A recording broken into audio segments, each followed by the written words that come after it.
So my name's Richard Matthews, and I am a full-time traveler. I've been on the road for 6.5 years with my wife and 4 kids, and we run a company called Push Button Podcasts. So we help small businesses of all different types use podcasting to help grow their companies. And so we've managed that whole company and the growth and everything on that while traveling full-time. And this last year, in January of or February of 2023, I started working with Master Victor to really start up level myself so I could continue and grow the way that I wanted to grow my business. We started a push button podcast and we've been running that from the road. And part of my goal this last year was to really be able to step up into the leadership role as our company started growing a lot. Welcome to the Unlimited You podcast.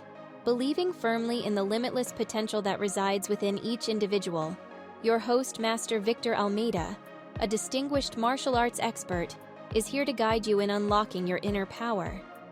Each episode offers practical knowledge, from strength training techniques to the calming practices of meditation, tailored to enhance your physical, mental, and spiritual well-being.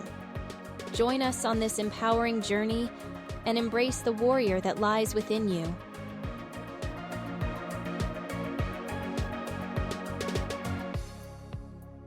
We're here with Richard Matthews and myself. We're going to be talking about the martial arts benefits outside of training. So, how does that integrate into your everyday life?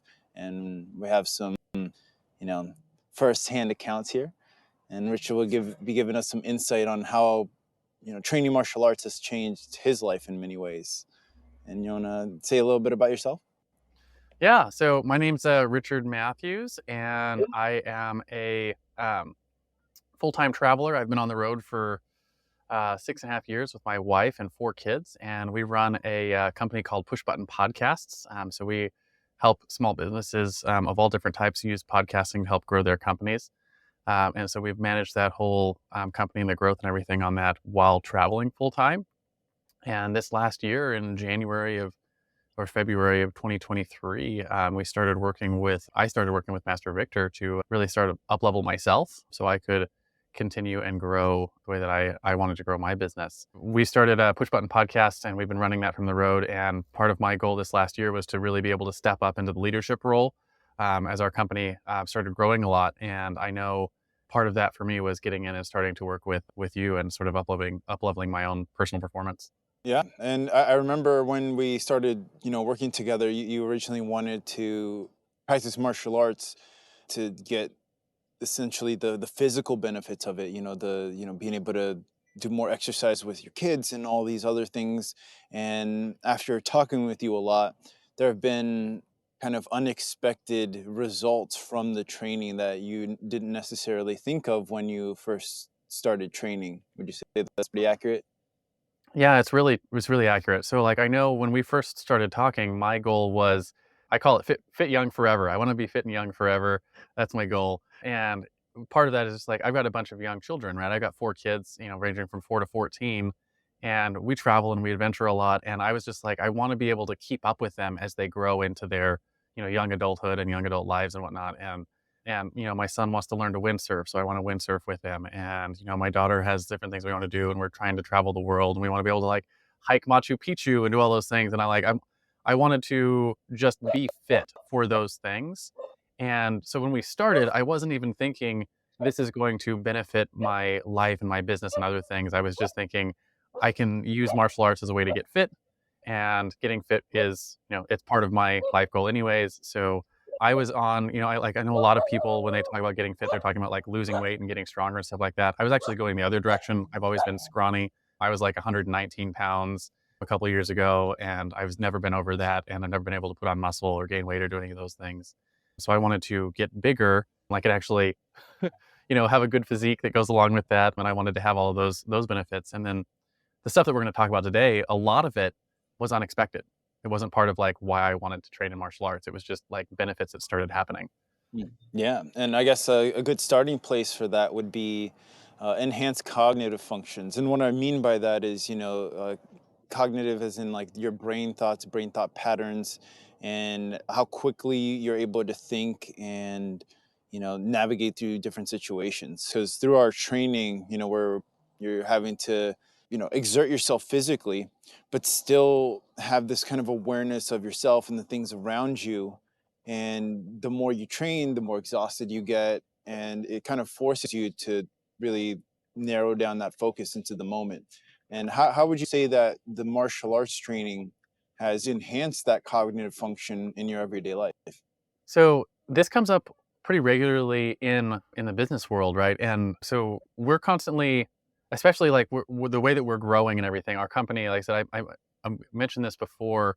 Our company grew 8.5x last year since we started like the martial arts training to the end of the year, and that's a lot of growth to deal with. So it's a lot of clients, it's a lot of it's a lot of speaking engagements, it's a lot of hiring people. There's a lot of systems and processes that we're building, and it's a weird sort of analogy to draw to say that like, hey, martial arts, you're focusing on like you're focusing on like the movements that you're doing, and you're working at a really high level, so your heart rate's high and your breath rate's high, and just everything is it's like a high stress sort of environment to be working in.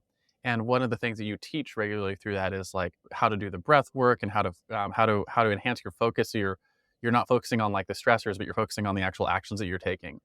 And that sort of training has bled over into the business world where despite all of the stressors that are happening in growing the business, I'm able to focus in really deeply on whatever it is I'm working on right now. And part of that has also been the ability to switch focus really quickly. So like, my day, like you look at my calendar, it's like packed full from, the moment I get up till until the moment we're done. And I only do generally 4 hours a day of work on the business, but like those 4 hours are just packed, and it's shifting from hiring people to working with existing clients to sales calls to messages with my team and stuff like that, and then working with software and other things. And so it's like I have to like shift categories regularly because as a CEO of a growing company, I have to like take on off different hats all the time. And so part of that cognitive function is being able to keep the high level of activity and keep the focus really good and be able to switch that focus from one thing to the other rapidly.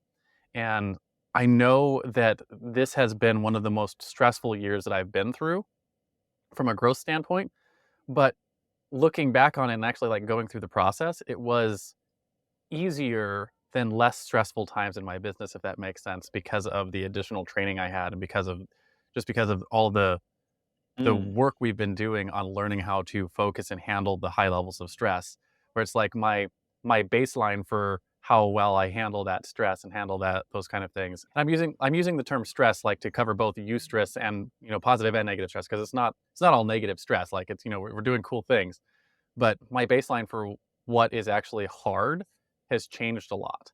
And so it's a lot easier to handle and deal with like all the things that I'm doing right now, and just be yeah. able to keep sustained level of activity over months and months of time where I would have been burnt out from the lack of cognitive function, from stressing it out. And I haven't been. I haven't run into any of those where Yeah. like I know, just to move it back into the training thing, I know when we first started back in like February, March timeframe, we'd go through and we'd do some of I think you call it HIIT training, like high intensity interval training. And we'd get to the end of that high intentional interval training, and I'd be like on the Mhm. ground, like panting, like I'm going to die. and, we like this last week, we go through and do some of these things, and it's like, it's not that it's gotten any easier. It's not it's the same level of work that we were doing before, but my capability of handling it, you get to the end of them and it's like, we could do that again. Right. And that's that same level of like, you're just Yeah. able to perform better because you are leveling up your baseline. Absolutely.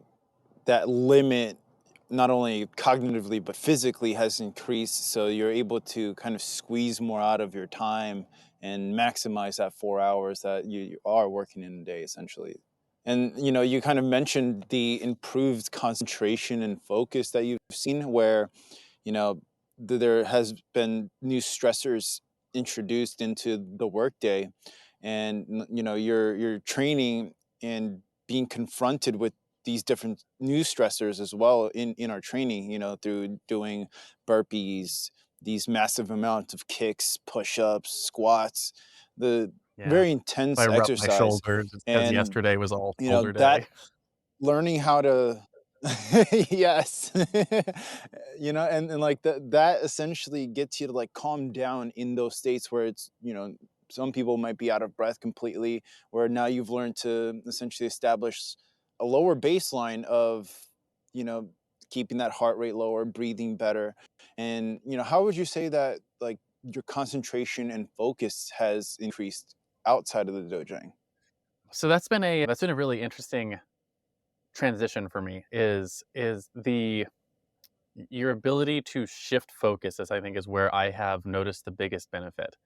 And I'm not sure exactly what has caused that. I have theories, but the ability to go from a sales call to a podcast recording to an interview with a new staff member to a call with a client who's upset about something, and like those are all very different like interactions that that I have, and they'll be like, oh, one after the other, back to back to back, and be able to shift from one area to the next is it's a whole different like set of focus that you have to like bring to the table.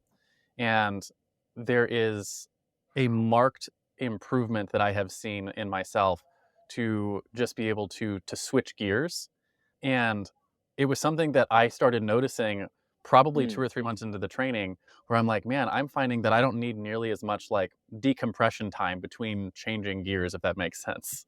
Where and I do try to always have, like, yeah. a 15-minute, like, decompression time from one type of meeting to another, so I have the time to, like, shift to those things, but I've noticed that I don't really need it anymore. It's good to have, and it's good to have the habits and the practice of having, like, decompression time, but Mm, I can shift gears almost immediately, and that's where I saw the biggest shift was that ability to just like, "Okay, I'm here, I'm here, I'm here," and then importantly, being able to turn it off at the end of the day, so I can go hang out with my family, and we can go adventure, and we can go play, and we can go cook dinner, and we can mm, play games and stuff, be able to just shut work off, whereas I know if I go back over the last couple of years, one of the things I struggled with a lot was end of the workday is over, but my mind is still just tied up in all the things that are happening at work, and I can't takes me like it used to take me a couple of hours to get out of that. yeah. And now I can just shut it off and immediately shift gears.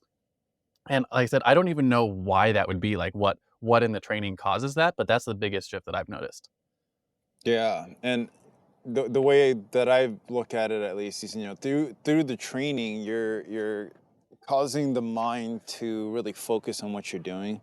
When you're doing that front kick, that roundhouse kick, you're taking all of that chatter out of your mind, and you're forcing it to focus on a specific movement. And that brings presence and immediacy to the moment, right? So you're essentially taking in more information of what's going on now, and you're able to be here more present. And what at least I've experienced, and I feel like you have as well, is that applies to other things that we do, where you know we're able to absorb more information and really be able to navigate these different moments more accurately, more present, rather than being in our heads worrying about the chatter that's going on. It becomes more of a flow rather than kind of like a struggle. And that immediacy, I guess, translates to concentration and focus, where you're not worrying about what you're thinking about, you're not worrying about what's going to happen. You're here in the moment, taking care of what needs to be done. Yeah, Does that yeah. sound pretty accurate? It does. It's that performance state. You're able to take yourself into and out of the performance state really quickly. I think some people might also call it like the flow state or something like that. I think there's different names for it, but the idea is that you're just in your areas of expertise, you're able to just like drop into them and perform really, really well. And so it's like you're with the training that we do train 4 days a week. That I'm building all those pathways in your brain to like just to be good at it. And anyways, that's been very helpful. And something you mentioned earlier was, with this the sudden growth in the business, there's stress that comes with it, negative and positive. But through my personal martial arts training, I've noticed that the days I train, especially, I feel a lot less stressed out. I create a channel to exert any kind of stagnant energy I've built up in my body, any emotions get kind of essentially channeled into the training. Every kick I do, I become about the kick, and it releases the stagnation, this, stale energy that I've built up. And it creates a funnel for that stress. Would you say that, you felt that as well, where, doing the training has helped you kind of release any of that stress that you've been experiencing?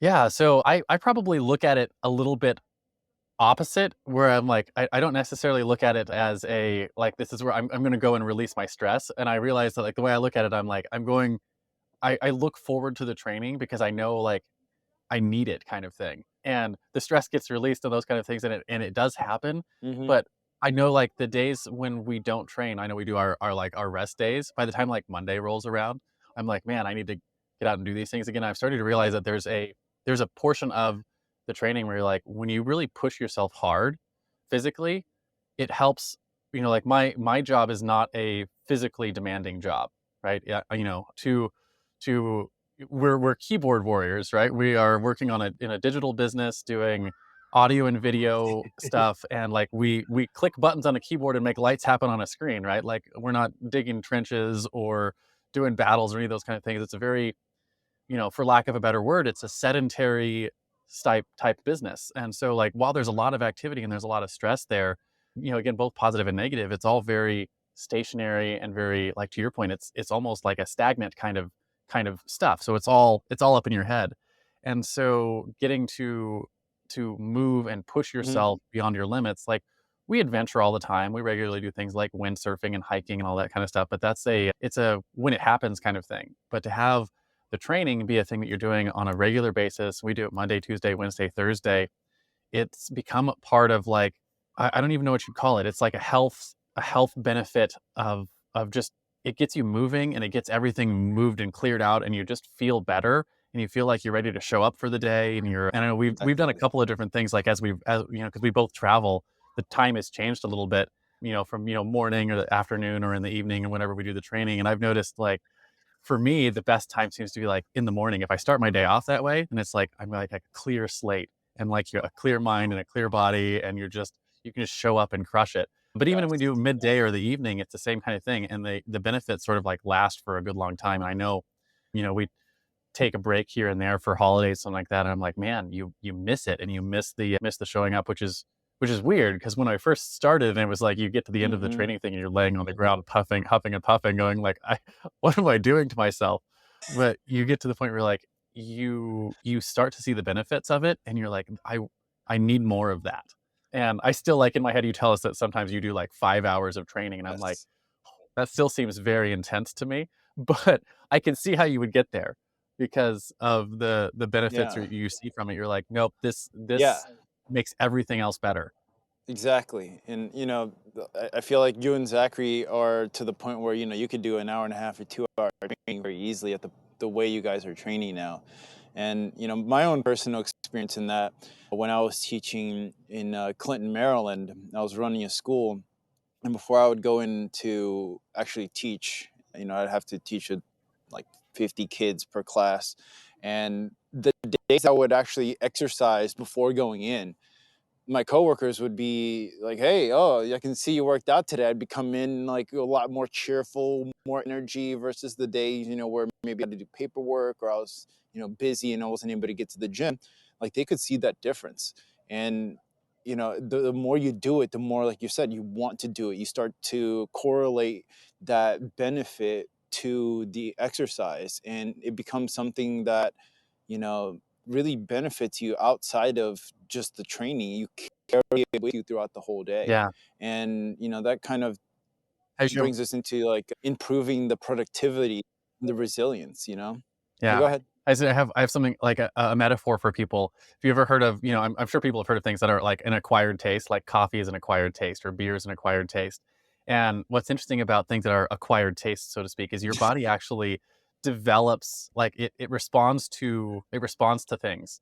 And so, like, one of the things I found really interesting is, like, broccoli, for instance. If you don't like the flavor of broccoli, like, if you continue to eat broccoli, your body will start to recognize the all the nutritional benefits it's getting from eating the broccoli, and it'll start to adjust the way that you interpret the flavor of broccoli and to like it Mm, more and more and more. And so, like, if you've talked to nutritionists or dietitians about mm, this kind of stuff, they'll say, like, if you eat more of the things that are good for you, your body will start to recognize the nutritional benefits and then start making it seem better to you. And so the more you eat something that maybe you don't like, you'll start to acquire the taste. And what I've noticed is, like, the training is the same kind of thing, where, like, when you first do it, your body's like, why are you doing this to me?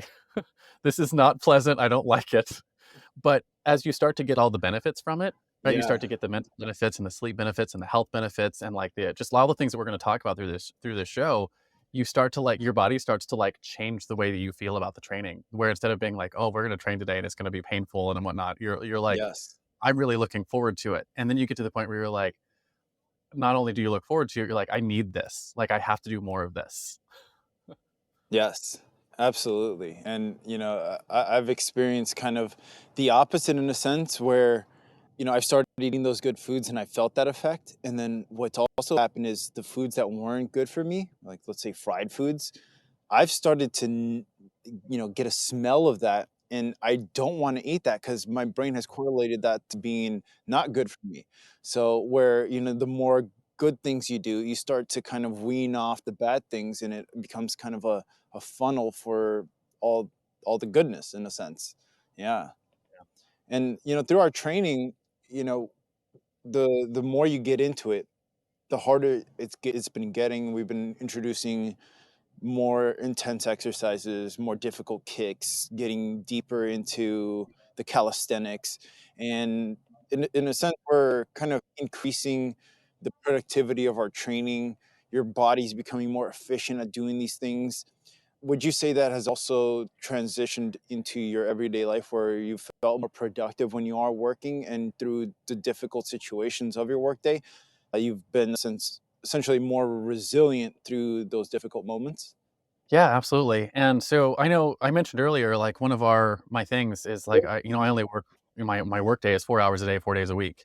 And which is kind of a crazy thing. I'm being invaded by my ferret. He thinks he should come and join our this is Hercules. I'm gonna put him down over there. But during the work day, it's it's really it's really interesting. Like not a lot of people, especially in the business world, we put in a lot of time and we use time as a way to like put a band-aid over like poor processes or poor execution of things.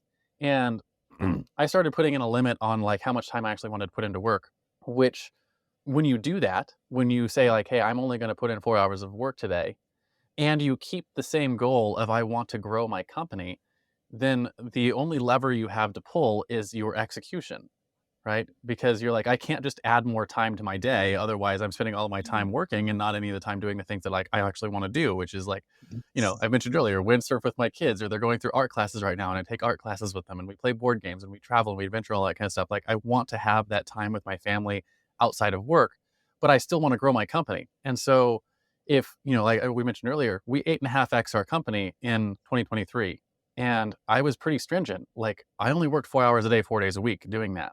And so the only way to continue to grow at that level and to take on all the stressors and to say yes to as many things as we did was that execution lever, right? And so that ability to show up and execute when you are working. And then so there's two parts to that execution. One is actually doing the work, and then the other one is deciding what work you should do. And that's part of that cognitive function thing where you're like, Mhm. okay, what are the things that I'm going to do that are going to actually move the needle? And there is I have my business was flatlined for years, right? And when I say flatline, I was like, up and down between like 60 to 100K a year or whatever, depending on where that, where we were at, what we were doing. And my time in the business would go up and down from like 4 hours a day to six, maybe 8 hours a day, that kind of thing. But this year I really focused on restricting that amount of time and being really intentional about what we're saying yes to and those kind of things. And we started working and doing the work with the martial arts stuff, and realizing that like it was it helped a lot with both making sure that when I show up, I'm executing, and then when I'm deciding what to execute on, that I'm executing it on things that are actually moving the needle. And I can't tell you it's like martial arts is the reason I made better Mhm. decisions, but I can tell you that looking back over the last year, we made a lot of really good decisions. And we made a lot of, we made a lot of mistakes too, but dealing with all of those kinds of things, making it all happen, maybe 3 days out of the last year that I spent more than 4 hours a day into my business. And those were like when I went to go speak at some events and, like have a weekend of things that you have to go and speak for 3 or 4 days. But like the rest of the time, I'm like, my work day is 11 to 4, and take time out for lunch and do our workouts and whatnot. And my decompression times are there. It's about 4 hours, and the about 4 hours of actual like work time. And the martial arts training helped with that. And I don't know, I said, I don't know why that is. I know you've talked a little bit about it's like, because you have to focus when you're doing the motions, and you're focusing on one of the things you tell us all the time is like, it's practice doesn't make perfect, practice makes permanent. And so you're always looking at how do I make this next one better than the last one? And that sort of mentality of like everything that we come into, the decisions that we make, Yes. is like, how do I make a better decision today than I made yesterday? How do I show up better for my team today than I did yesterday? How do I respond better to the comments in our, our group chats on this kind of things? How do I do a better job on this sales presentation than I did on the last one, right? And I'm doing like 20 sales presentations a week. So like I get that opportunity a lot to be like, okay, how do I make this one better than the last one? And so like when you're constantly doing that over the course of a year, it has a tremendous impact. So I know that's like a long meandering way to answer that question, but short answer, Absolutely. yes. Yeah, I mean, and the scientific approach, I would say, correlation doesn't necessarily mean causation. And, you yourself have a very good work ethic, and you've been doing this and kind of refined your own skills. But on top of that, the martial arts, the way of thinking, the all these benefits that we're talking about kind of compound into creating a more efficient funnel that then, releases kind of this latent unlocked potential. That's the way that at least I like to look at it, where, you know, you're already doing these things, you just become better at doing them because it reinforces the brain patterns that are already there. Through Yeah. meditation, there's studies where the more you focus on one thing, the more you bring your awareness to the moment, it starts to rewire your brain. So you reinforce the good pathways of thinking, and you essentially erode the negative ones, creating more efficiency, allowing you to be more present. And those have these very big effects in our life, especially in our health, right? So, in doing martial arts, we're, increasing our heart rate, we're becoming more efficient at transferring the oxygen into a blood system, we're, you know increasing our metabolic rate. We're doing all these health benefits. Personally, I haven't really gotten sick over the last, I think, 8 years, other than like 3 times. It becomes very rare. And when I do, I heal really fast. For example, I, partially ripped my tendon on my knee. It was maybe 5 weeks ago. I could barely bend my knee, and now I can almost do a full class again. And that comes from training so much, and my body gets used to healing and sending bloods. Have you yourself felt these health benefits and kind of resilience to getting sick and these kind of different situations I'm referring to? Yeah. So a couple of things I've noticed, I don't get sick as often. Not that I got sick a lot before, but when I do get sick, it goes faster. Like you get over them quickly. Or it's not even that you get over them more quickly. It's that they just don't hit as hard. Right. It's like, you get hit with the Yeah. flu, a couple of years ago, and it's like, you 1-2 punch, you're knocked out, you're laying on the ground, be like, I just got taken out by the flu. And like, I got the seasonal flu that came through this last winter, and it definitely came, and like, I felt it, and I was like, I could tell that I was sick, but it didn't like stop me. Like, I didn't even feel the need to like lay down in bed. I was like, oh, there's the inconvenience of my nose is stuffier than I want it to be. Where like, everyone else is getting taken out by it. So it's like they just don't hit as hard because you're more resilient than you were before. And then like on the same token, I've noticed like when I get injured, and I'm super prone to injuring myself, usually like cutting myself on whatever I'm working on, or whatever. My wife teases me about it. She's like, the project hasn't been done well if you haven't bled and cussed about it. And if you accomplished bleeding and cussing, it probably was done well. and, and so like I'm constantly injuring myself. And I know one of the speaking events I went to, one of the guys that I've become friends with at one of the events I go to regularly, we had a rope climb contest, and we climbed up to the top and of one of those big tall rope things, and it was like just all shoulder, hand over hand, not even use your feet kind of thing. Climb up to the top of it, and at the top I slipped and like ripped the tip of my finger off. This one here, and like the whole tip of it was just gone, bleeding everywhere. It was great, and I still had to like go back down the rope, well, with my finger like half off, and I remember thinking I was like, wow, this is going to take forever to Oh. heal, and and it was completely healed over in like 3 days. Right, and, like, not even a couple of weeks ago, I cut my finger. I Hmm. don't even remember where it was. I might even, like, see the scar on it somewhere, but I cut my finger on something, and I was looking at it, and I was like, "Oh, that's gonna take a while to heal." It was gone in a day and a half. It was just healed, and I'm like, "Wow, the healing factor almost feels, you feel a little bit like Wolverine, not quite like Wolverine, because you still have, days or sometimes weeks depending on how bad you injured it. But it's the kind of things that I know from experience used to take 2 or 3 times as long to heal. They're just healing faster. And I think part of that is because, we're regularly tearing our muscles down and building it back up. So your body's just like, it's just in that mode. And so it's like, I'm already fixing things. Might as well fix that cut that you keep giving Yeah. yourself over here or whatever. And so it doesn't Oh, have to here's like another one. spin up process it. Yeah. It's like, anytime you start a new process, you have to like go through the onboarding, like you have to spin that thing up, and like your body is just in that mode. You've already spun up the healing processes because you're always working out and always doing these things. So your Mhm. body's like always in that mode. So it's just shortening the time from like I've injured myself to it's healed. Yeah. And, we can sometimes attribute this to not only increased blood flow, but the more you heal, so your body's producing more white blood cells, more T cells, and it's able to get those things to the areas that need it, and it has more abundancy of it. Now, they need to do a lot more studies of it, but this has kind of been a thing where, athletes, people who exercise more, they have this reduced healing time because they need to essentially heal their bodies more often, so they become better at it. Just like anything we do, the more we do it, the better we are at it, and the more we do it, Yeah. the better we are at it. And that kind of segues into, especially recently, we were kind of getting into some complex kicks combinations where we're learning how to put different kicks together. And when you first do it, it becomes confusing. Like your brain stops, like, oh, I'm not used to doing this. And I've seen you and you both get very efficient at doing some of these kicking combinations where you don't have to think as hard. Your body's reacting to it better, and you can almost essentially think faster, and you don't get tripped up as much. Have you experienced, essentially like faster thought process, or it's kind of getting back into that cognitive function, but in a sense we're talking about processing speed, just as in, how new computers are able to process things faster. Have you experienced essentially being able to think faster, deal with situations faster since, Yeah. starting your training? So the way I look at this, and it's something that I actually teach in the business world pretty regularly, is this idea that between stimulus and response, there's choice. Right? And in our classes, the stimulus is you're saying, Mm. do these combinations in this way. And then our response is we have to then go do those.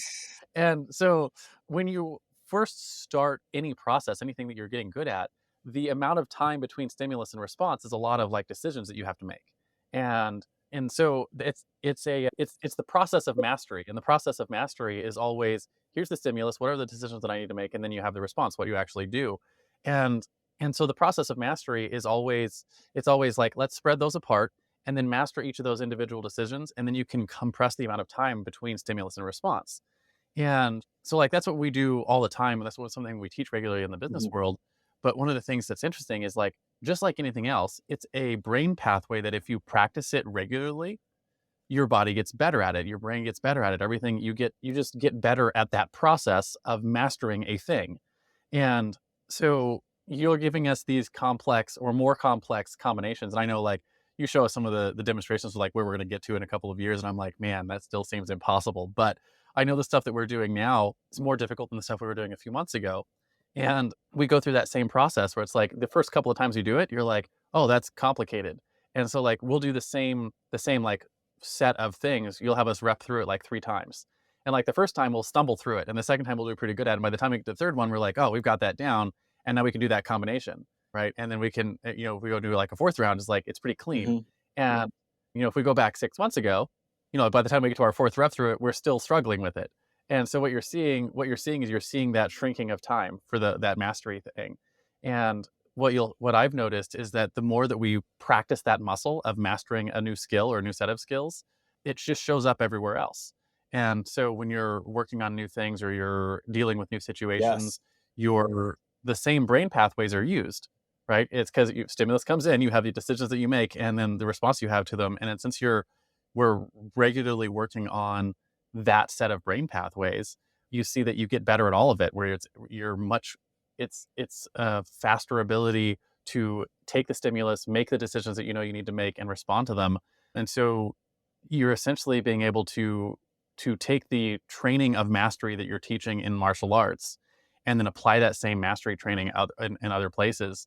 And you don't even have to like think about it, right? I don't have to think, oh, I'm going to apply the training from martial arts into this other thing. It's not a thing that it just happens Yeah. because you're using the same brain pathways that you just get faster and Yeah. you get better at mastering other skills because you're putting the time and effort into mastering this one set of skills, and mastery translates.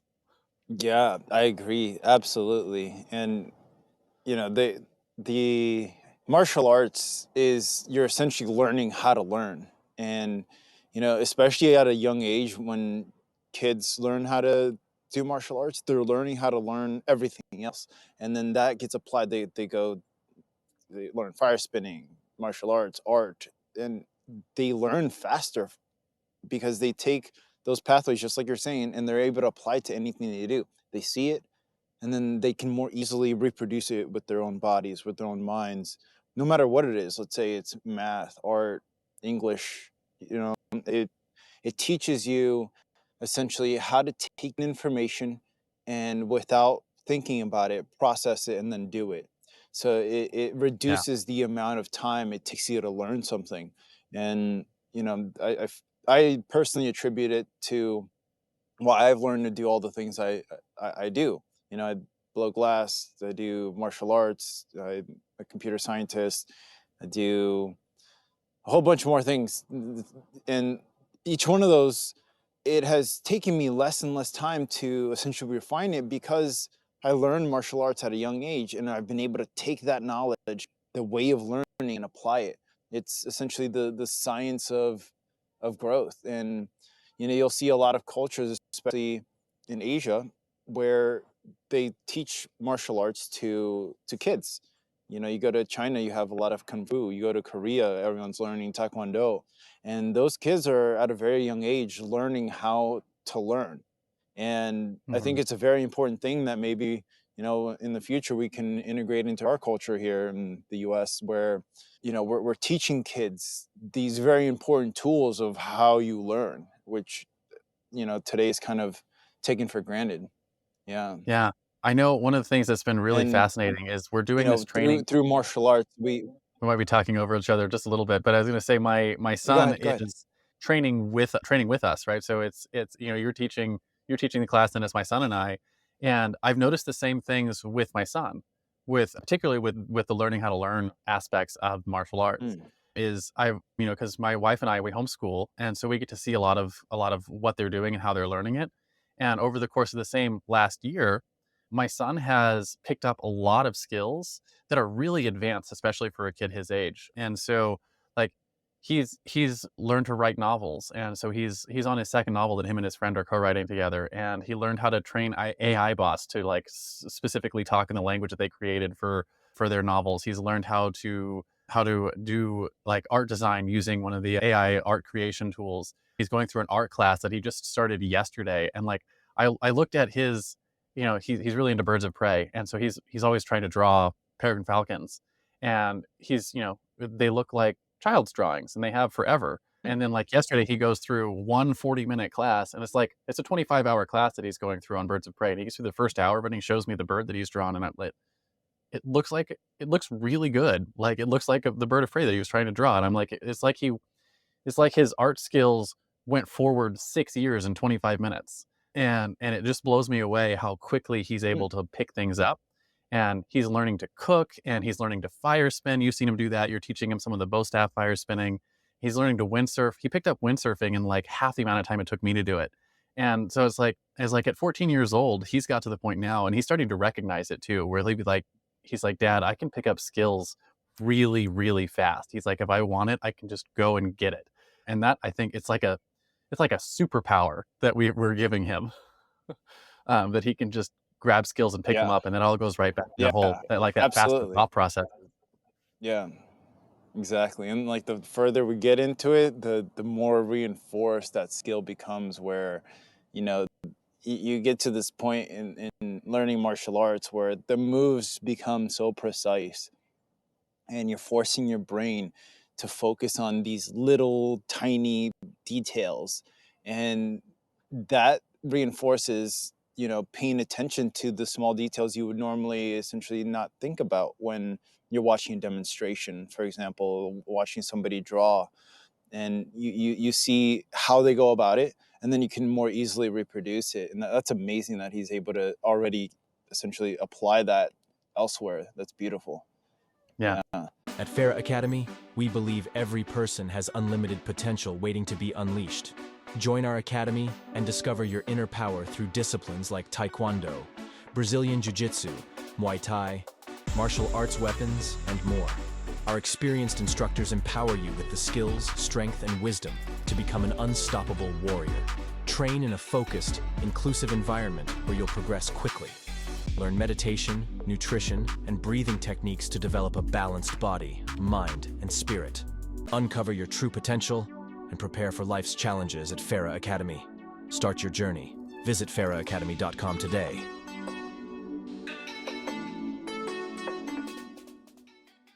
And this kind of goes into to transition to the next topic here. Martial arts, it really physically exerts you.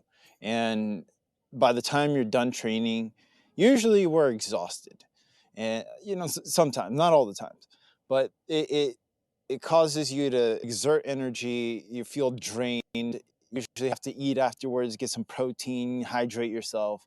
And then at the end of the day, when you lie down for bed, especially on training days, I personally sleep like a rock. I pass out and go to sleep like a little baby.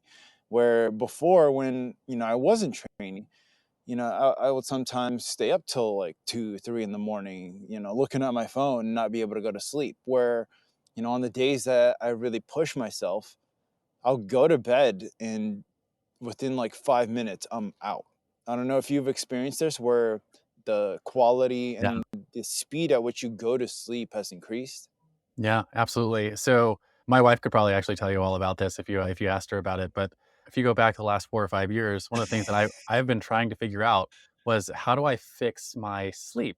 And it's not that I had a bad time sleeping. Like I would sleep, I could always sleep like 8 hours if I wanted to, but it would take me hours sometimes to fall asleep. It almost felt like I had insomnia, where I'd go to bed at 9 or 10 o'clock, and then it was like 3 o'clock in the morning before I actually fell asleep because I couldn't get my mind to shut off. And I would always be like thinking through all these things. And like over the last year, no, I've tried everything from like, CBDs to like different things that would impact that. I've tried some like different supplements to help with sleeping, and none of it ever really had any impact. Sometimes you see a little bit of impact here or there, but what does have an impact? Working out regularly. It has a really big impact.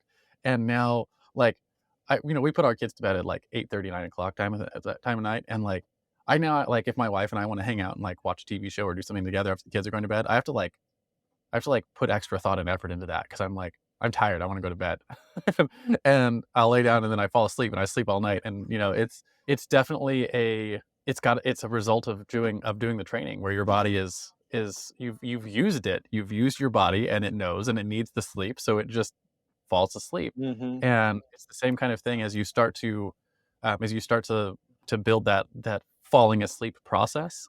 Even on days that you don't train, I still am able to fall asleep better, fall asleep faster.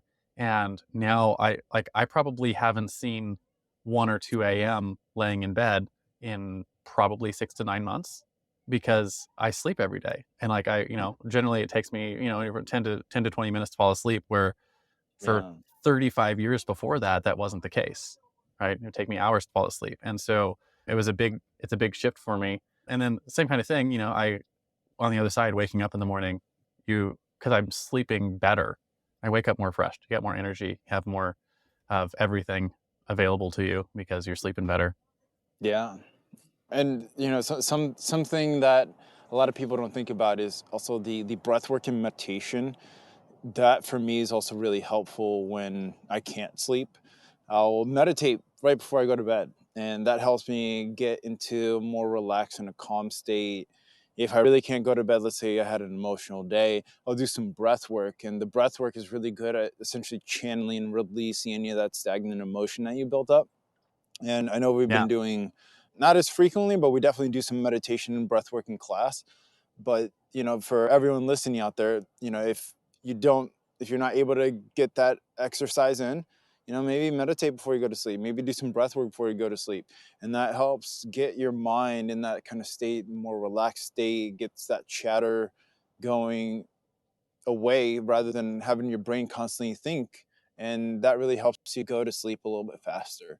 And that's something a lot of people don't consider, where they just go to sleep, they just finish watching a TV show or they're on their phone, and next thing you know, they go to sleep, and their brain is still, on that scrolling dopamine fix, and you're essentially, you bring that into your sleep, so you have more chaotic sleep and all those things that aren't necessarily good. So, you Yeah. know, the Here's exercise gets you tired, physically tired, yeah. and oftentimes mentally as well. But the meditation and breath work really do the mind and the emotions as well. So you can do a combination of those to really help to sleep.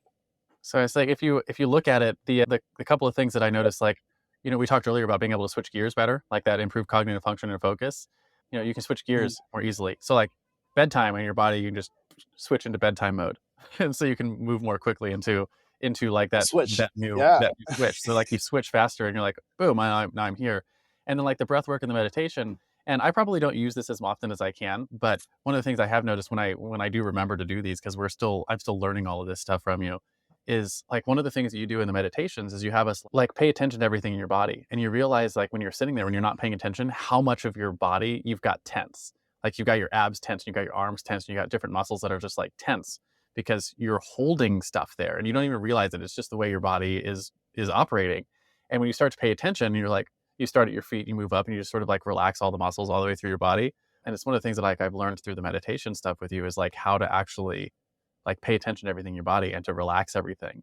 And so like that's really useful for falling asleep, but it's also useful Hmm. for a couple other things too, like before you get on a sales call, before you get up on stage, or any of the other things where it's like, I know how to breathe and I know how to relax all the things that I've got tense. And like one of the things I noticed was like, we regularly, like, we hold our abs really tight, our whole core, like it'll be really tight. Be like, oh, I can just relax all of that and relax your arms and relax your head and just like as soon as you do that, like meditation, and you do and it doesn't even have to be like long. Take a couple of seconds to just like scan your body and just relax everything, and then to like breathe. And like one of the things I noticed is like if you're holding all your tension, Hmm. especially like your core, you're only breathing like halfway, right? Because you've got all your abs tight. You're not using your diaphragm, any of those kind of things. Just Yeah. like you relax everything in a couple of seconds of meditation, and then you start a couple of deep breaths, and it just changes everything. Changes your ability to like move into different states, or we've been talking about sleep, move into sleep, that kind of stuff. But that same moving into a different state, the meditation and the breath work helps with anytime you need to do a state change. And so it's been really useful. Absolutely. And it's really underplayed, I think, for a lot of people, where just taking like three big deep breaths in the middle of the day when you're stressed out, like you think it wouldn't do anything, but it changes what you're focusing on. And we oftentimes will hold a lot of tension in different parts of our body, and they usually relate to either something emotional or trauma that we've been through, and we can subconsciously hold a lot of tension. And especially if you've had an injury, like for example, I've injured my right shoulder, and sometimes I'll catch myself with my right shoulder kind of inching up here, and I have to consciously bring that down. And the more we are aware of releasing that tension, the less body pains we're going to have, where you're going to experience kind of a better relaxed state, rather than having the shoulder pain all the time or having this hip pain all the time. You'll be able to relax and deal with the healing part of it a lot easier. And that's something that I feel like is not as considered. you know Breathing, being aware of the body, and then releasing that tension, and how all of that plays together. That's a really good point you bring up. I would be Through our remiss training. if I didn't bring this up with the breath work. The breath work has been probably one of the biggest game changers for me. And I never would have, like, if Mm, we go back before training and you're like, you're going to learn breath work. And like you mentioned that was part of your core training philosophies, is you teach martial arts as like the skeleton framework, and you teach calisthenics and breath work and yoga and a few other things that you teach. And I was like, breath work was one of those things I was like, sure, whatever. Like breath work is a thing that's it's not gonna be useful for anything. I know how to breathe, Yeah. right? Everybody knows how to breathe. And then you actually start learning how to breathe and realize that like, wow, I've been breathing wrong my whole life, is one thing. You start to realize that like everything that you're doing, if you learn to just like actually breathe, and one of the things like you've taught me is like you breathe from the bottom up, right? Like you breathe from your diaphragm up into your chest.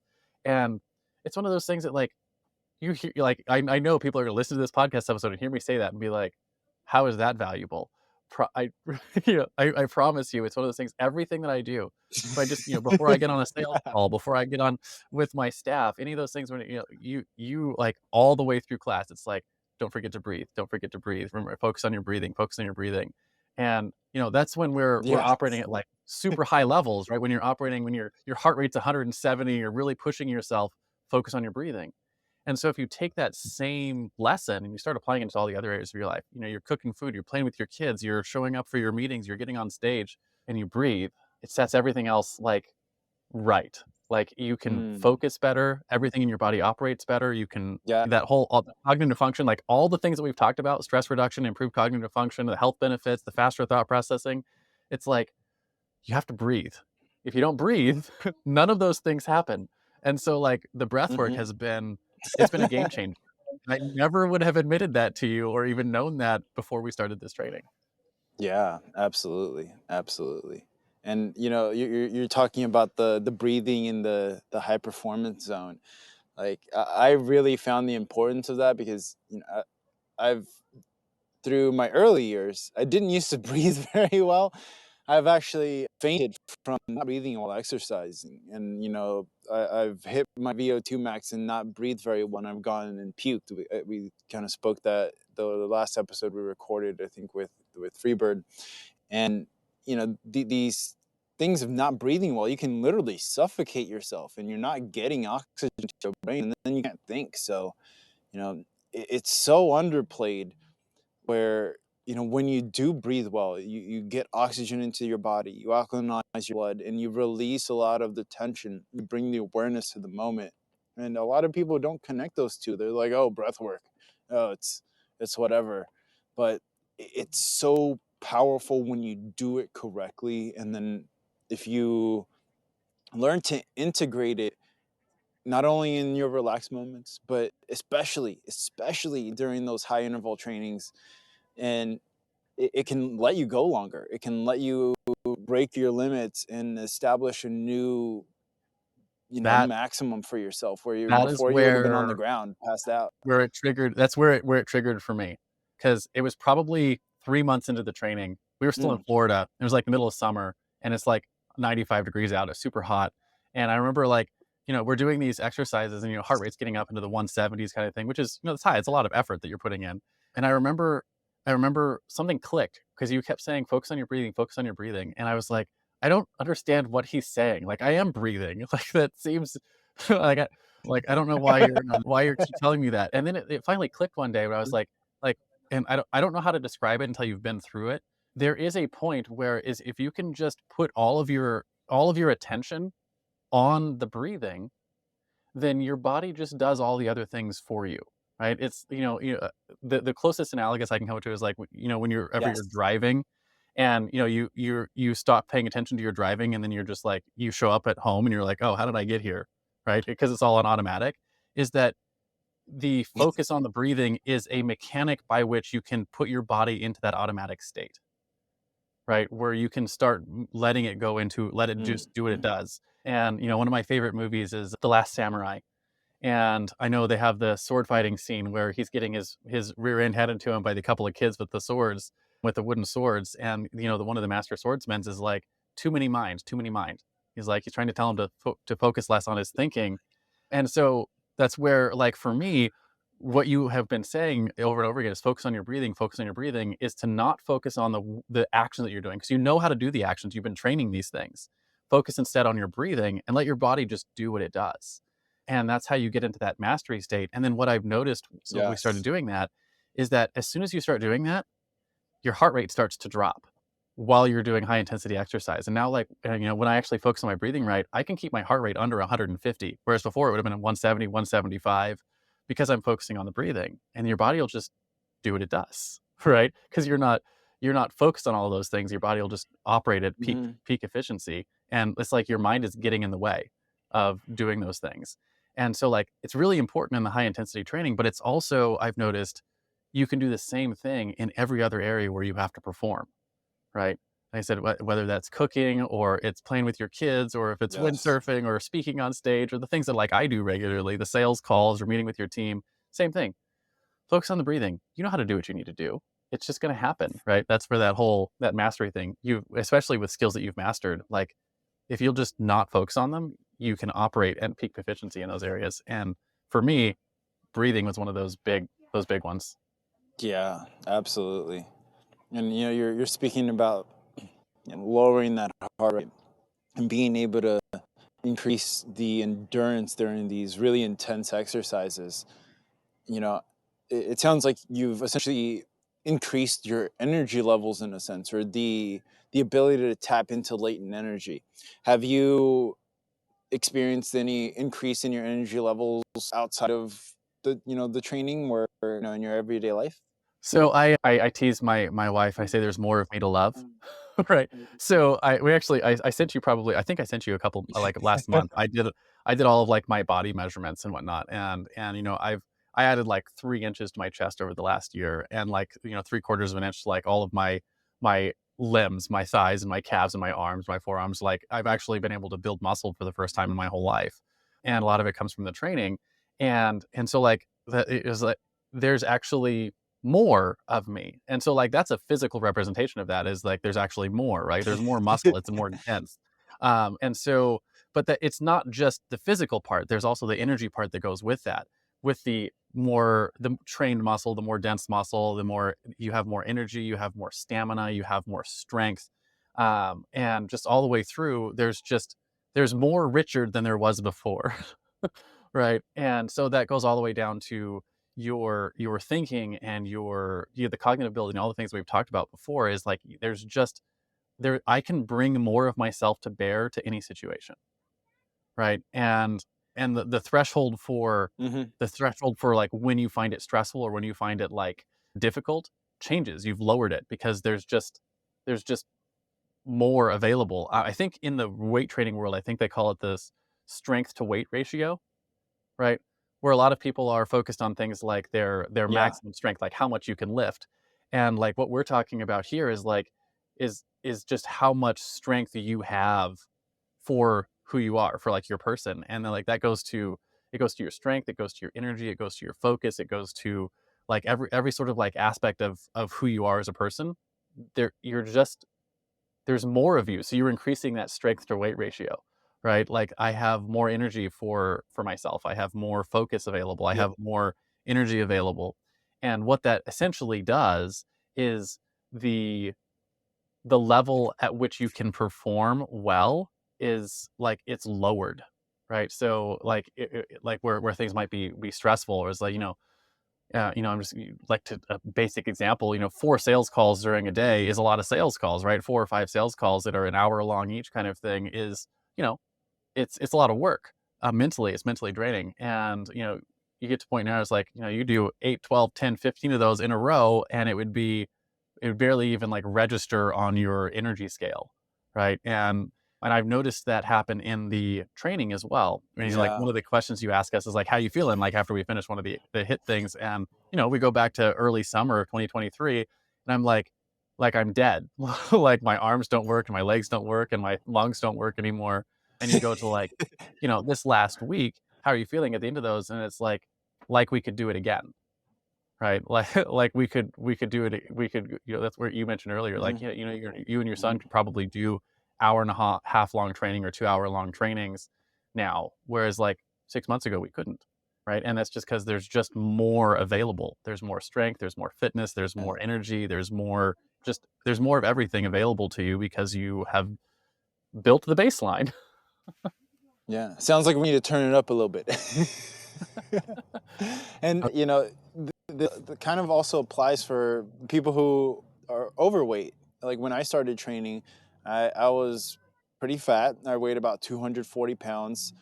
Like I'd been training since a kid, and I stopped training essentially when I started playing football and went to college. When I came back, I went back to my original school, started training under my grandmaster, and I was pretty big. I wasn't moving very fast. My endurance level was low. And not only did I get stronger, I was able to train longer. I lost weight, I gained muscle, and I saw all of these physical benefits from my training. And even when I don't train, I exercise. I go for a run because I've seen the benefits that it has in my life, and I want to keep those benefits. I essentially don't want to go back to my old lifestyle, and it creates kind of like a beneficial way of living. And teaches you, hey, do these things, you'll get these benefits, so you want to keep doing them. And like you said, the more you do it, the more you want to increase doing it, the more you associate the benefits to those actions. Yeah. Yeah. Yeah. And it's And the there's a last fitness kind aspect of too. And the fitness aspect for me is like looking at like, we're getting to that age in our lives where like my parents and my grandparents are starting to get into their older years, and they start dealing with the realities of not having trained their bodies throughout the course of their life. And you realize that like, you have grandparents or great grandparents or great aunts and uncles that are like struggling with, the seniority of their bodies, right? Where it's like they can't move the way that they used to. And it starts to become frustrating where like, they have to have helpers come in and help them. And you realize that like, that doesn't have to be you. You are capable of being strong well into your 80s, 90s, hundreds, and dying of old age kind of thing. And you realize that like it's the kind of thing that like if you're 80, you can't start this kind of training. But if you're in your 20s and 30s and 40s, you can. And if you keep up with it, you can keep it through as you age. And that's where like my fit young forever philosophy is like the reason I want to do this and want to do this work now is because if I do this work now and I just up level my baseline health up to this point where like I'm operating at my peak, you can keep that. But if you let yourself just go off the cliff, so to speak, where you're not doing the work, it just gets harder and harder and harder to get fit as you age. And aging is happening to all of us, whether we like it or not. So if you want to stay fit and healthy, you have to put in the effort for it. And that's where like my thought process is like, I don't want to go back to who I was before, because I know if I went back to who I was before, that's one of those downward trajectories that you just continue to age and you continue to get weaker, and you get to the point where you're like, I need people to help me and assist me. And, like barring some sort of disease or whatever that hurts your cognitive abilities or whatnot, like you can keep your body physically fit. And I want to be able to do that. I want to have that kind of yeah. fitness throughout my life. And that's something you have to put in the effort now. Yes, absolutely.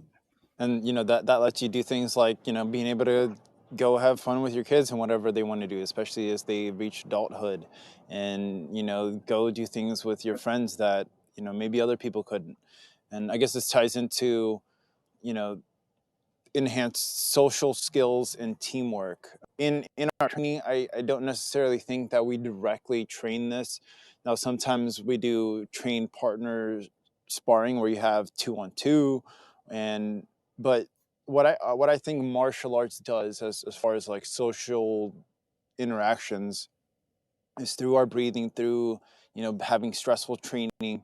And like you were saying, before you go into a sales talk, before you do all these things, you do a little bit of breath work to get yourself in that moment where you're able to absorb more of what's going on, and you're able to process it better.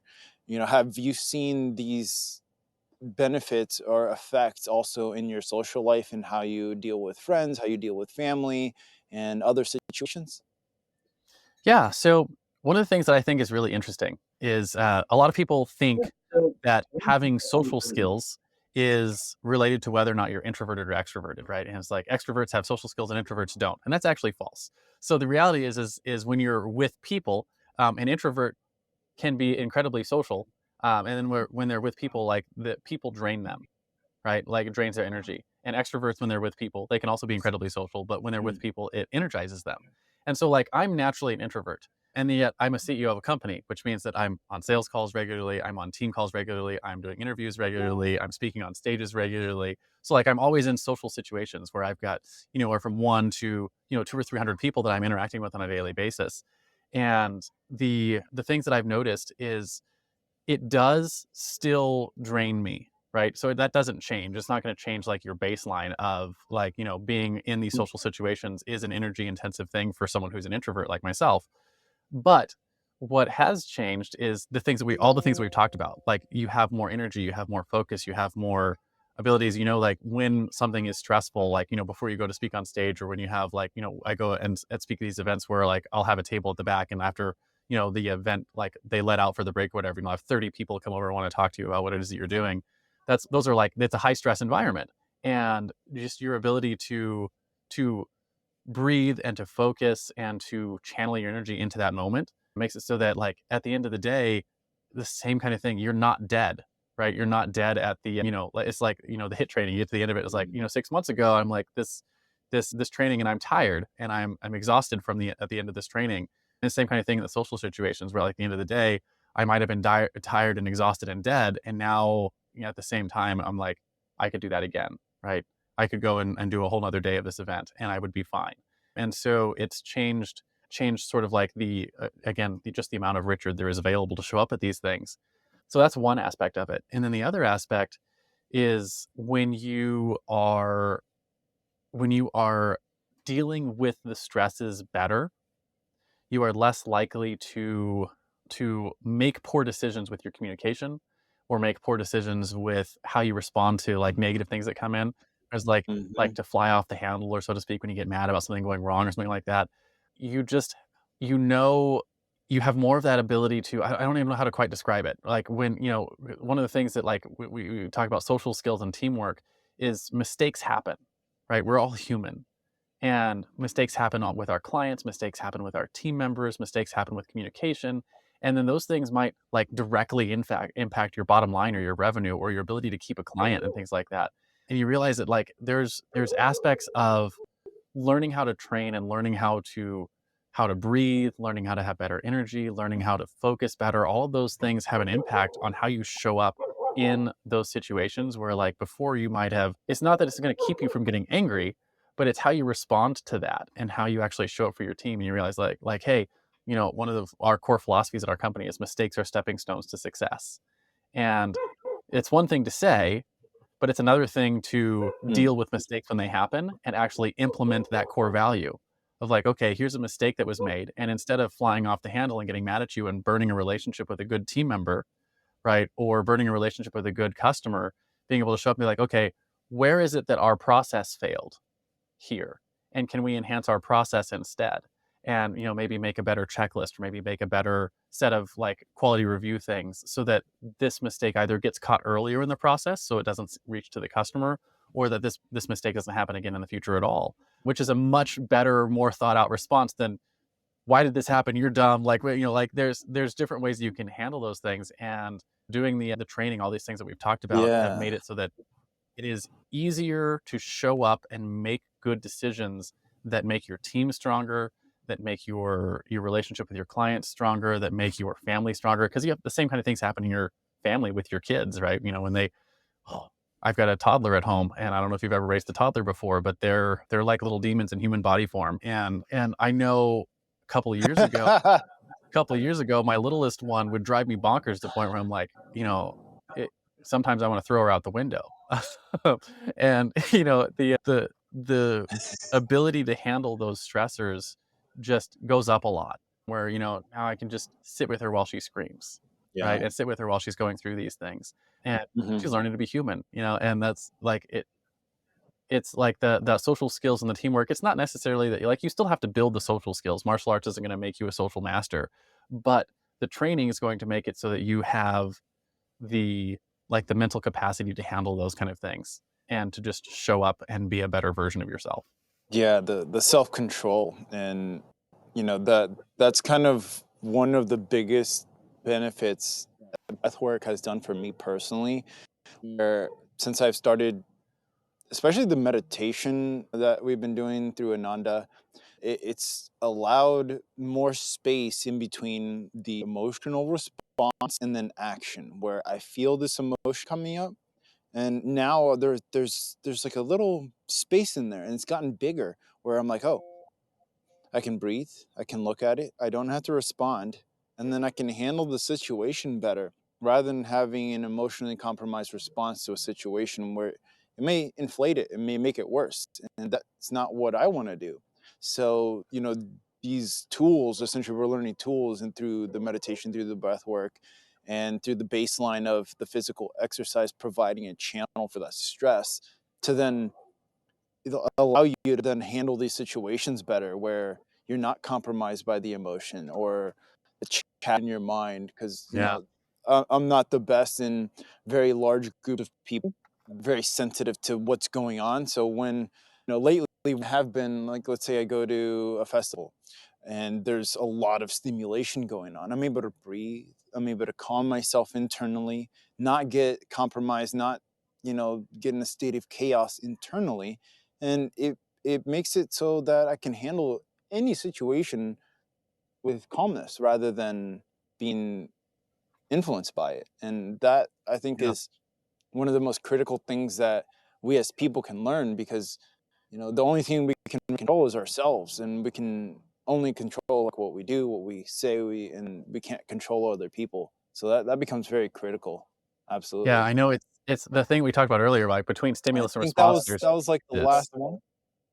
yeah, as I say, like one more thing on that is that, we Yes. talked earlier about between stimulus and response, there's your choices that you have. And one of the things, because martial arts, because of what you're doing is you're training that space in between, is that like now you have that space and you get to choose how much time that space is going to take, right? And so like in a social situation where things might stress you out, or like something that happens like that, you have that space in between stimulus and response. And now you can choose your choices. Yes. Right, choose how you're going to respond to those things, and it's really impactful in the social Exactly. skills area. And then what's interesting is, just like anything else, right, we're training to do those kicks better, and like to do the combinations better and all that stuff. Like that's that same skill set. Whereas like you're like, now that you have that space between the choices, you get to start thinking like, how do I want to respond in this situation? Right? How do I want to respond when a client comes to me with a problem, or when a staff member comes in with a mistake? How do I want to have these responses happen? And you have this space to make those choices. And once you've really decided how you want to have those choices happen, then you can start reducing that time again, reducing the amount of space. And then you're training those habits of like, here's how, when I'm at a festival and I'm stressed out, now instead of thinking of I need to breathe and I need to do meditation, it'll just become automatic. And so you're training Exactly. the mastery into every one of those areas. And so you're getting to choose who you want to be and how you want to respond in any situation. And I think that's Yes. that's such a it's such a big portion of like what the martial arts training sort of gives to you. It's giving you that skill set of being able to train what happens in between stimulus and response. Yes. Absolutely. That's very well said. Absolutely. Yeah.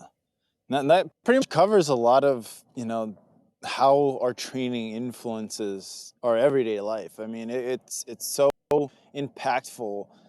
Like, a lot of people don't think about it. They just see, oh, I want to do some fancy kicks and learn some punches and defend myself. But you're getting so much more. You're learning about yourself, learning how to interact with the world around you, and you're becoming a better human being and spreading that calmness in doing so.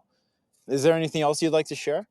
If I was gonna share anything else, it would be the biggest thing that I would tell someone is hire a coach. And so what I mean by that for myself is I have tried for years to take control of my own like fitness and my fitness journey. And, I didn't realize my fitness journey would include all these other benefits that we talked about. But when I first started, I was like, I could do a lot of this myself. I can work out on my own, and I can learn these things. And I realized last year sometime, it would have been, actually it was probably before last year, because I had started looking for someone to hire before you and I managed to hook up. And I was like, I need to find someone to just who is willing to push me. And so for my own like world, I know I had tried already for years and tried different things, and I had hired different people for different things. And I realized that like what I need someone who was going to show up with me and push me. And so it's like some of the benefits I see from that is like, one, our training is on my Mm. calendar. right? And I don't put it there. You do. You put it on my calendar and it shows up and I'm like, it's so my coach puts our training time on our calendar. And that's as a busy entrepreneur who is trying to perform and grow a company the way that I'm growing, having someone who is like, hey, it's time for our training time. Here's and I just have to show up for it. So I don't have to show up for it. I could not show up. But then like that would impact our relationship negatively, right? If I don't show up for the things that we've agreed to. So like there's some social there's like built-in social pressure to having a coach that you've hired to force you to show up. So there's like that aspect of it. So one, it means that I'm actually doing it regularly. When I'm doing it myself, you know how easy it is to be like, I don't want to work out today, right? I don't want to show up and do this, especially if you haven't built the habits and seen all the benefits from Hmm. it yet, right? Because that takes months to get to all those benefits. It's really easy to just be like, no, that's hard. I don't want to do it. Yeah.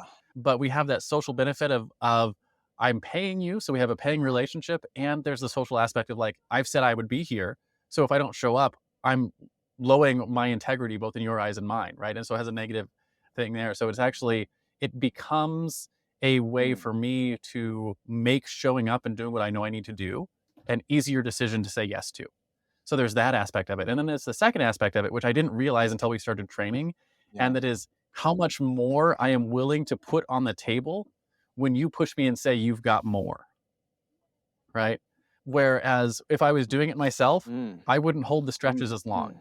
I wouldn't put the kicks as higher. Or as high. I wouldn't push as much Mm. weight on like that. I just wouldn't push myself as far because I don't like I have my own preconceived notions of what my limits are. And I've seen that. Anyone who's tried to practice on their own probably sees that themselves as well. And so part of the other really big benefit to hiring a coach Yeah. is you push me, right? You're like, you've got more in the tank. You can put that kick higher. You Mm. can do another set of push-ups. You can do more than you think you can do because you don't have the same preconceived notions about my limits that I do. And so because you're always finding where my limits are and pushing them just a Mm. little bit farther and just a little bit farther and just a little bit farther, that's part of the reason why we've had so much growth and progress in the training, but also seeing all that growth and progress in the other areas of Yeah. our life is because having a coach is someone who's pushing you a little bit further than you would push yourself. And it changes your own baseline. And it's not something you can do for yourself. And so if I was going to give anyone a last sort of thought, it's hire Yeah. someone like Victor to help you push your past your own limits and pay them well and get them on your calendar and turn it into something that you just can't say no to because it's worth it. The benefits, all these things that we talked about, it's worth it. And in the case of someone like me who's operating a company, like this impacts my bottom line Yeah. directly.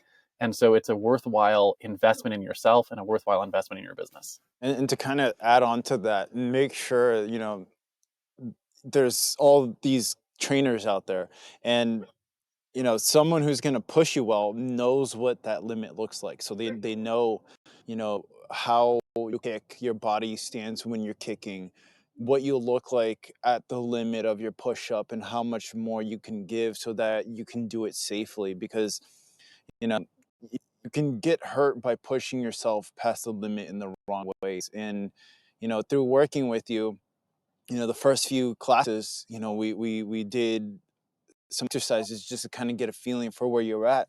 And as I started to see you being able to handle these different situations, I was like, okay, yeah, he can push it a little bit more. And it takes a certain awareness of being able to see where you're at, and then seeing, oh, he can go a little bit further. So doing pushing that limit safely, and creating a safe environment where that you're being taken care of in a safe way and guided correctly. And I think that's also really important in training, because there's a lot of martial arts teachers and coaches out there who don't do it in a safe way, and then people get hurt. And that's something that I really try to avoid, is injury and injury prevention, because that's only going to make things worse. So I just want to highlight that important fact.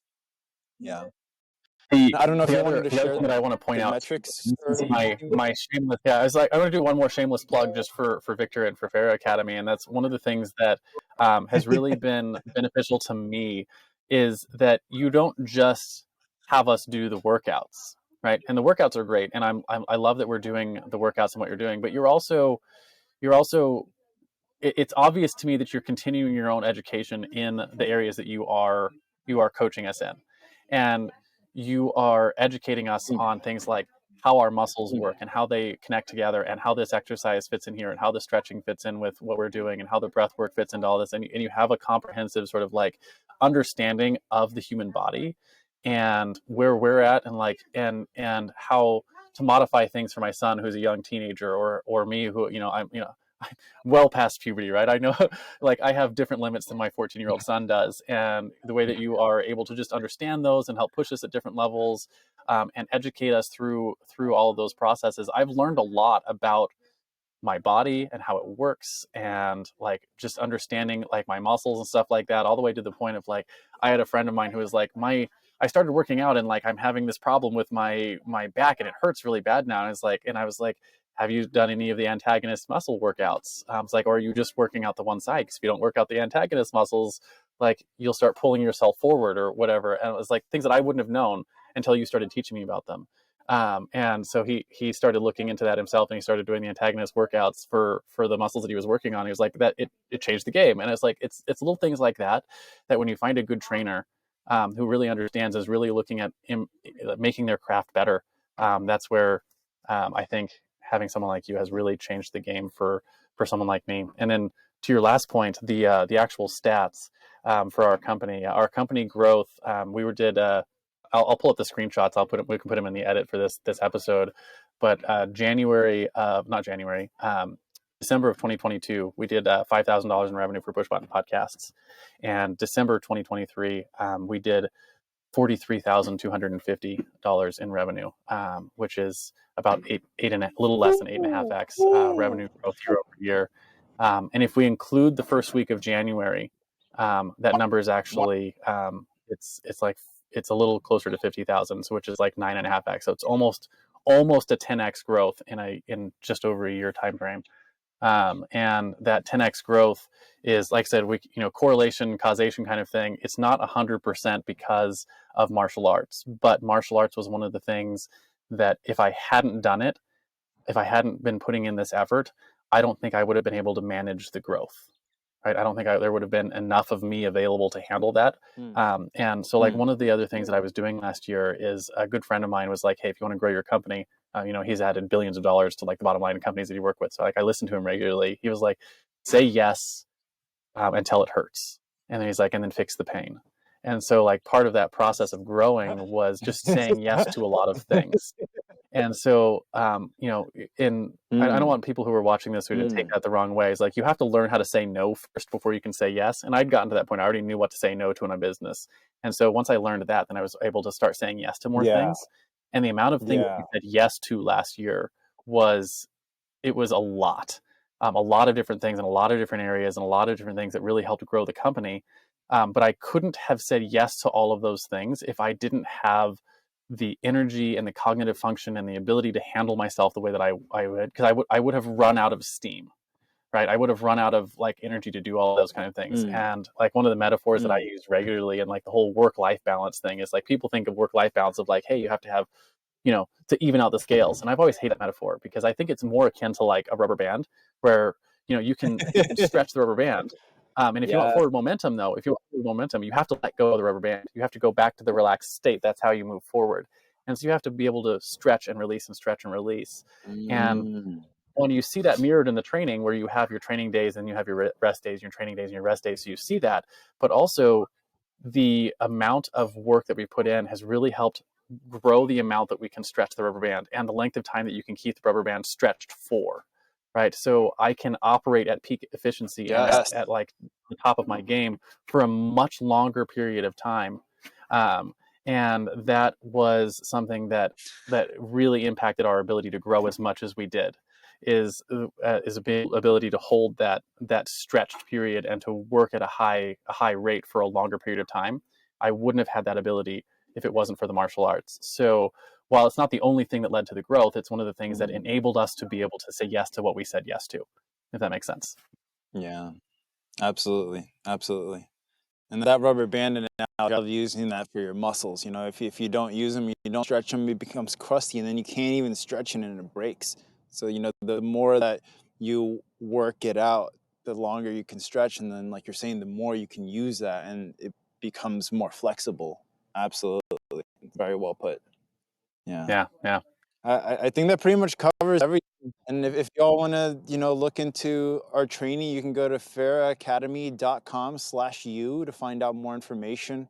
Make sure to subscribe, follow the podcast, and we'll be going in depth into a lot more of the training, like speed, flow state, and how to improve accuracy in the next few episodes. So make sure to follow along, and we'll see you all in the next episode. Bye. Thanks for having me here, Victor. Thank you for joining Victor and Andy on The Unlimited You. Make sure to visit our website, www.feraacademy.com, where you can subscribe to the show on iTunes, Spotify, or via RSS so you'll never miss a show. If you found value in this show, we'd appreciate a rating on iTunes. Or if you'd simply tell a friend about the show, that would help us out too. Be sure to tune in next week for our next episode.